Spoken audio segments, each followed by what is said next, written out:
Kharan girls high school اور تھانہ ground road پر black top تعمیر سے پہلے ہی خراب ناقص مٹیریل اور غیر معیاری کام کے باعث عوامی فنڈز ضائع۔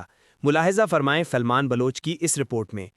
خاران میں زیر تعمیر girls high school Kharan city اور پولیس تھانہ گراؤنڈ روڈ کا بلیک ٹاپ مکمل ہونے سے قبل ہی ٹوٹنا شروع ہو گیا ہے۔ ذرائع کے مطابق سڑک کی تعمیر میں کمزور اور غیر معیاری مٹیریل استعمال کیا گیا ہے۔ لک اور ایگریگیٹس کا معیار انتہائی ناقص، جبکہ کمپیکشن اور لیولنگ بھی مطلوبہ معیار کے مطابق نہیں کیا گیا ہے۔